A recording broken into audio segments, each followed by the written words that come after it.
Hello guys, welcome back to our channel Vrinda Arjun. അപ്പോൾ ഇന്ന് നിങ്ങൾക്ക് മനസ്സിലായിട്ടുണ്ടാവും, ഇന്ന് നമ്മൾ നമ്മുടെ ജേണി ഒന്ന് റിവൈൻഡ് ചെയ്ത് നോക്കിയാലോ എന്ന് വിചാരിച്ചിട്ടാണ് ഈ ഒരു വീഡിയോ ചെയ്യുന്നത്. അപ്പോൾ ഇന്ന് ഓഗസ്റ്റ് 29, 29th ഓഗസ്റ്റ് 2020 നമ്മുടെ ഈ ഒരു യൂട്യൂബ് ചാനൽ നമ്മൾ സ്റ്റാർട്ട് ചെയ്യുന്നത്. അപ്പോൾ 4 വർഷം എത്തിയിരിക്കുകയാണ്. അപ്പോൾ ഞാൻ വിചാരിച്ചു ഇത്രയും നാളത്തെ ഈ ഒരു ജേണിയിൽ കൂടെ ഉണ്ടായിരുന്നു നിങ്ങളായിട്ട് നമ്മുടെ ആ ഒരു ജേണി ഷെയർ ചെയ്യാമെന്ന്. അപ്പോൾ 4 വർഷം മുന്നേ, അതായത് ഈ 29th ഓഗസ്റ്റ് 2020 ഞാൻ ഭയങ്കര സങ്കടത്തോടെ ഇരിക്കുന്ന ഒരു ദിവസമായിരുന്നു കേട്ടോ. കാരണം വേറൊന്നുമല്ല, ഞാൻ ആദ്യമായിട്ട് ഒരു ചാനൽ സ്റ്റാർട്ട് ചെയ്തായിരുന്നു. അതിന് വേണ്ടിയിട്ട് ഒരു ഇൻട്രൊഡക്ഷൻ വീഡിയോ എടുത്തു വെച്ചായിരുന്നു. അങ്ങനെ ആ ഇൻട്രൊഡക്ഷൻ ചാനൽ സ്റ്റാർട്ട് ചെയ്തു, ഇൻട്രൊഡക്ഷൻ വീഡിയോ എടുത്തു. പക്ഷേ മിനിറ്റുകൾക്കകം ആ ചാനൽ സ്ട്രൈക്കായിട്ട് അതങ്ങോട്ട് ഡിലീറ്റ് ആയി പോയായിരുന്നു. ഭയങ്കര വിഷമമായിപ്പോയി. കാരണം പുതിയൊരു വീഡിയോ ഞാനും വർഷയും കാർത്തിയായിട്ട് നമ്മൾ ഷൂട്ടൊക്കെ ചെയ്ത് എഡിറ്റൊക്കെ ചെയ്ത് സെറ്റാക്കി വെച്ചേക്കണം. അതൊരു ഉത്രാടമായിരുന്നു. പിറ്റേന്ന് തിരുവോണമാണ്. അപ്പോൾ തിരുവോണത്തിനകത്ത് ഉള്ളിൽ എനിക്ക് എന്തായാലും ആ വീഡിയോ പോസ്റ്റ് ചെയ്യണം. അപ്പോൾ ചാനൽ സ്ട്രൈക്കായിപ്പോയി എന്ത് ചെയ്യും എന്നുള്ളൊരു വിഷമത്തിൽ ഇരിക്കുകയായിരുന്നു. പക്ഷെ പെട്ടെന്ന് തന്നെ വിഷമിക്കേണ്ട, വേഗം തന്നെ ഒരു ചാനൽ സ്റ്റാർട്ട് ചെയ്യാമെന്ന് വിചാരിച്ചു. കാരണം എന്താ എൻ്റെ ഏറ്റവും വലിയ സങ്കടം ഉണ്ടായെന്ന് വെച്ച് കഴിഞ്ഞാൽ, ചാനൽ സ്റ്റാർട്ട് ചെയ്ത് ഒരു 10-20 മിനിറ്റിനുള്ളിൽ തന്നെ ഒരു 100 സബ്സ്ക്രൈബേഴ്സിൻ്റെ അടുത്ത് കയറിയായിരുന്നു കേട്ടോ. ഇനി അടുത്തൊരു ചാനൽ തുടങ്ങി കഴിഞ്ഞാൽ ഈ 100 സബ്സ്ക്രൈബേഴ്സ് എനിക്ക് കിട്ടൂ എന്നുള്ളതായിരുന്നു ഏറ്റവും വലിയൊരു വിഷമം ഉണ്ടായിരുന്നത്. പക്ഷെ സാരമില്ല, അത്യാവശ്യം കാണുന്നവർ കാണട്ടെ, ഇൻസ്റ്റയിലൊക്കെ ഇടാലോ എന്നിങ്ങനെ വിചാരിച്ചു. അങ്ങനെ പിന്നെ രണ്ടാമത് ആ ദിവസം തന്നെ 29th തന്നെ ഒരു ചാനൽ സ്റ്റാർട്ട് ചെയ്തു, ഇൻട്രൊഡക്ഷൻ വീഡിയോ പോസ്റ്റ് ചെയ്തു. ആൻഡ് പിറ്റേന്ന് നമ്മുടെ ആദ്യത്തെ വീഡിയോ അങ്ങനെ ഇറക്കി. നമ്മുടെ ആദ്യത്തെ ഓണം ഡാൻസ്, അത് നിങ്ങൾക്ക് എല്ലാവർക്കും സബ്സ്ക്രൈബേഴ്സിന് എല്ലാവർക്കും അറിയുന്നുണ്ടാവും. അതൊരു ശരിക്കും പറഞ്ഞാൽ ഒരു ടേണിംഗ് പോയിന്റ് ആയിരുന്നു. ചാനൽ സ്റ്റാർട്ട് ചെയ്തിട്ടുണ്ടായിരുന്നുള്ളൂ, പക്ഷെ എൻ്റെ സങ്കടമൊക്കെ മാറ്റിയിട്ട് പെട്ടെന്ന് തന്നെ വിത്തിൻ 1 വീക്ക് അത് 1 മില്യൺ എത്തി. ഇപ്പോൾ അത് 10 മില്യൺ കഴിഞ്ഞ് 11 മില്യൺ എന്തോ കഴിഞ്ഞിരിക്കുകയാണ്. അപ്പോൾ അതാണ് നമ്മുടെ ജേണിയുടെ സ്റ്റാർട്ടിങ്. അപ്പോൾ ഈ ഒരു ഫീൽഡിലേക്ക് വരുന്ന സമയം ഡാൻസ് എപ്പോഴും ഒരു പാഷൻ തന്നെയായിരുന്നു. കാരണം ഡാൻസിൽ എന്തെങ്കിലുമൊക്കെ ചെയ്യുക, പക്ഷെ ഇതൊക്കെ ജോലിയൊക്കെ കാരണം അല്ലെങ്കിൽ പഠിത്തം, അന്നത്തെ ലൈഫ് സ്റ്റൈലൊക്കെ കാരണം ഇതിലേക്ക് ഫുള്ളായിട്ട് ഇറങ്ങാനോ ഇങ്ങനെ ഇപ്പം ചെയ്യുന്ന പോലെ ചെയ്യാനുള്ള ഒരു സാഹചര്യം ഒന്നും ആയിരുന്നില്ല. പക്ഷേ പറ്റുന്ന വേയിലേക്ക്, അതായത് ഇപ്പോൾ ഫസ്റ്റ് മ്യൂസിക്കലി സ്റ്റാർട്ട് ചെയ്തായിരുന്നു. എനിക്കിപ്പോഴും ഓർമ്മയുണ്ട്, അന്ന് എനിക്കൊരു പ്രോപ്പർ ഫോൺ പോലും ഉണ്ടായിരുന്നില്ല. പക്ഷെ എന്നാലും ഉള്ളിലൊരു ആഗ്രഹം ഉണ്ടായിരുന്നു നല്ല രീതിയിലുള്ള കണ്ടന്റ് ആൾക്കാർക്ക് കൊടുക്കണം എന്നുള്ളത്. അപ്പം ഞാൻ എന്താ ചെയ്തതെന്ന് വെച്ച് കഴിഞ്ഞാൽ, കസിൻ ബ്രദറിനും പിന്നെ എൻ്റെ ഇളയച്ചനൊക്കെ ഒരു നല്ലൊരു ഫോൺ ഉണ്ടായിരുന്നു കേട്ടോ. അപ്പോൾ അതിനകത്തും ഞാൻ എൻ്റെ ടിക്ടോക്കും മ്യൂസിക്കലിയൊക്കെ മ്യൂസിക്കൽ ഉണ്ടായിരുന്ന സമയം മ്യൂസിക്കലി ഓപ്പൺ ചെയ്ത് വെച്ച്. അപ്പോൾ അവരുടെ കയ്യിൽ നിന്ന് എപ്പോഴെങ്കിലും ഫോൺ കിട്ടുമ്പോൾ ഇതിനകത്ത് വീഡിയോ ക്രിയേറ്റ് ചെയ്ത് ഇടാം, എന്നിട്ട് വേഗം തന്നെ പോസ്റ്റ് ചെയ്യും, അവർക്ക് ഫോൺ തിരിച്ചു കൊടുക്കും. എൻ്റെ കയ്യിൽ പിന്നെ കമൻസും കാര്യങ്ങളൊക്കെ ബാക്കി ചെയ്യാമല്ലോ, ഡിസ്ക്രിപ്ഷനൊക്കെ ആഡ് ചെയ്യും. ഇതായിരുന്നു ഞാൻ കുറേ നാളുകളായിട്ട് ആ ടൈമിലൊക്കെ ചെയ്തുകൊണ്ടിരുന്നത്. പിന്നെ ടിക്ടോക്കിലേക്കായി. അപ്പോഴും നല്ലൊരു ഫോണൊന്നും ഉണ്ടായിരുന്നില്ല, എന്നാലും വീഡിയോ ക്രിയേറ്റ് ചെയ്യാനുള്ളത്, ഡാൻസ് ചെയ്യാനുള്ള ആ ഒരു ഇഷ്ടം കൊണ്ട് അങ്ങനെ കണ്ടിന്യൂസ് ആയിട്ട് ചെയ്തുകൊണ്ടിരുന്നു. അങ്ങനെ ടിക്ടോക്കിലൊക്കെ നമ്മുടെ കോവിഡിൻ്റെ സമയത്ത് അത്യാവശ്യം നല്ല രീതിയിൽ വൈറലായി. പിന്നെ ടിക്ടോക്ക് ബാനായി, നിങ്ങൾക്ക് അറിയുന്നുണ്ടാവും, ഞാൻ ഇത് കുറച്ച് സ്ഥലത്ത് പറഞ്ഞിട്ടുണ്ട്, ബാനായി. അപ്പോൾ ഈ സമയത്തൊക്കെ നിർത്താണ്ട് ഫോളോ ചെയ്തൊരു കാര്യം എന്ന് പറഞ്ഞു കഴിഞ്ഞാൽ സ്റ്റേബിളായിട്ട് കണ്ടന്റുകൾ ഇടാം എന്നുള്ളൊരു കാര്യം മാത്രമാണ്. അത്യാവശ്യം ഡാൻസ് കളിച്ചിടാം, കണ്ടിന്യൂസ് ആയിട്ട് ഇടുമ്പോൾ ആൾക്കാർക്ക് ഇഷ്ടപ്പെടുമല്ലോ എന്നുള്ളൊരു തോന്നലായിരുന്നു. അത് ചെയ്തതുകൊണ്ട് തന്നെ ബാനായിട്ടും നമ്മൾ ഇൻസ്റ്റാഗ്രാമിൽ പോസ്റ്റ് ചെയ്തു. അന്ന് റീൽസ് ഇറങ്ങിയിട്ടില്ല, റീൽസ് ജസ്റ്റ് വരുന്നേ ഉണ്ടാവുള്ളൂ. ടിക്ടോക്ക് ബാൻ ആയതിനു ശേഷമാണ് റീൽ എന്ന് പറഞ്ഞുള്ളൊരു സ്പെസിഫിക്കേഷൻ ഇൻസ്റ്റയിൽ വന്നത് തന്നെ.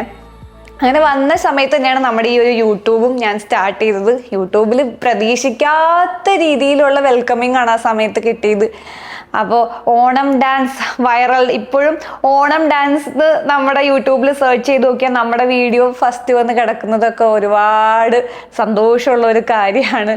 അപ്പോൾ ഈ സമയത്ത് ഞാൻ വർക്കിങ്ങും ആയിരുന്നു കേട്ടോ. ആദ്യം ഓപ്പോയിൽ വർക്ക് ചെയ്തു, അവിടെ HR ആയിട്ട് 3 years ഉണ്ടായിരുന്നു. അപ്പോൾ ഈ സമയത്തും വീഡിയോസൊക്കെ ചെയ്യുന്നത്.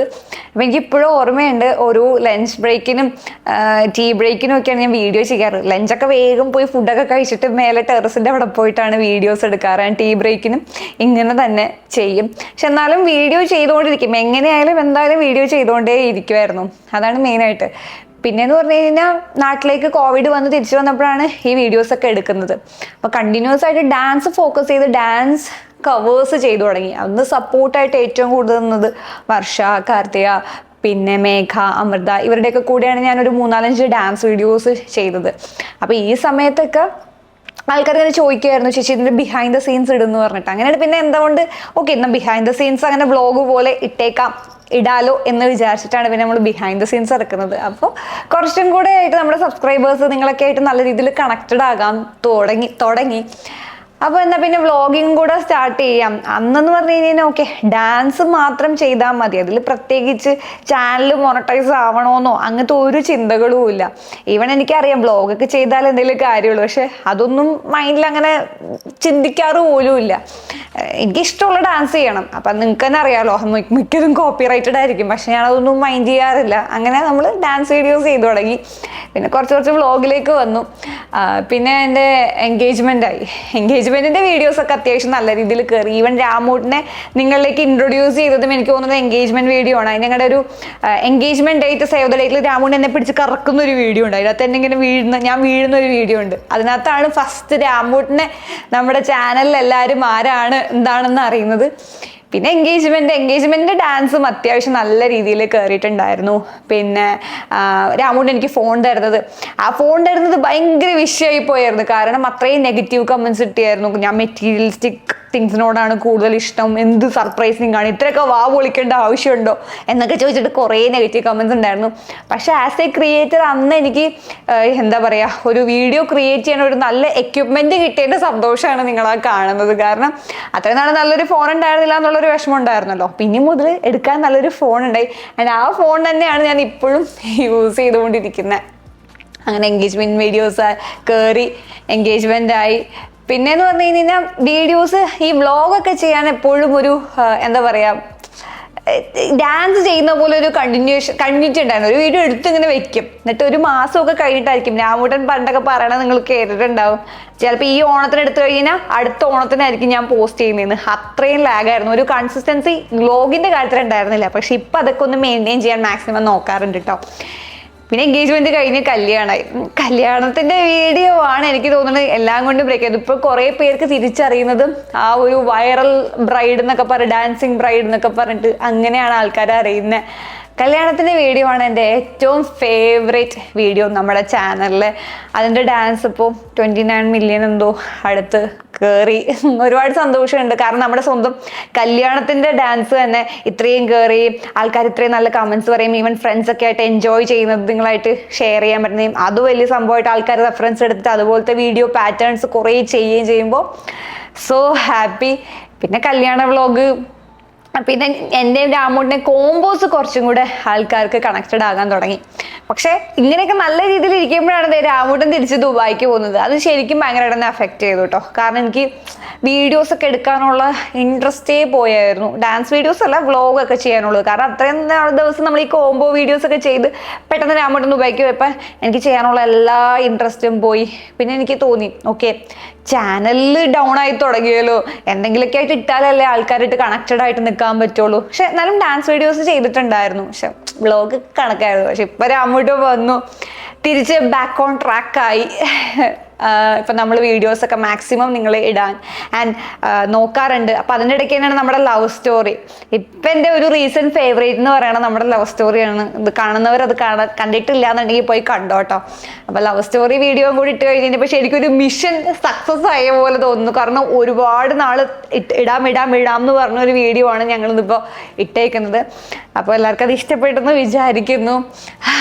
അതിൻ്റെ കൂട്ടത്തിൽ തന്നെ 1 മില്യൺ ഫാമിലി നമ്മളിതാ എത്തിയിരിക്കുകയാണ്. നമ്മുടെ ഗോൾഡൻ പ്ലേ ബട്ടൺ അടുത്ത് തന്നെ കിട്ടുമായിരിക്കും, അതിന് വേണ്ടിയിട്ടുള്ള വെയിറ്റിംഗ് ആണ്. സോ ഇതാണ് നമ്മുടെ ഒരു ജേർണി ബ്രീഫ് ചെയ്ത് പറയാൻ പറഞ്ഞു കഴിഞ്ഞാൽ ഇതൊക്കെയാണ്. അപ്പോൾ ഫസ്റ്റ് മുതൽ എൻ്റെ കൂടെ ഇപ്പോൾ വരെ നിന്നേക്കുന്ന ആൾക്കാരുണ്ടാവും. അപ്പോൾ നിങ്ങൾക്ക് തന്നെ മനസ്സിലാവുന്നുണ്ടാവും എങ്ങനെയാണ് എൻ്റെ ആ ഒരു ജേർണി. അപ്പോൾ അവരോട് ഒരുപാട് താങ്ക്സ്. കാരണം അവരാ ഇനീഷ്യലി മുതൽ ഇപ്പോൾ വരെ എൻ്റെ കൂടെ ഉണ്ട്, ആൻഡ് ഇനിയും കൂടെ ഉണ്ടാവുമെന്ന് വിചാരിക്കുന്നു. അപ്പോൾ എൻ്റെ ഈ ഒരു ജേർണിയിൽ ആദ്യം മുതൽ ഇപ്പോൾ വരെ സപ്പോർട്ട് ചെയ്ത് നിൽക്കുന്ന എല്ലാവർക്കും, കൂടാതെ നമ്മുടെ ഫാമിലിയിൽ പുതിയതായിട്ട് വരുന്ന എല്ലാവർക്കും ഒരുപാട് താങ്ക്സ്. അപ്പോൾ ഇതുപോലെ തന്നെ ഇനിയും സപ്പോർട്ട് ചെയ്യുക. ഇനിയും ഒരുപാട് വീഡിയോസ് ചെയ്ത് നിങ്ങൾക്ക് ഇഷ്ടമുള്ള വീഡിയോസ് ചെയ്യുന്നതായിരിക്കും. സോ നിങ്ങളുടെ കമൻസും നമുക്ക് സജഷൻസും എല്ലാം കമൻസ് ആയിട്ട് അറിയിക്കാം കേട്ടോ. സോ എല്ലാവർക്കും ഹാപ്പി ഓണം. അപ്പോൾ നമുക്കിനി അടുത്ത വീഡിയോയിൽ കാണാം. ടാറ്റാ.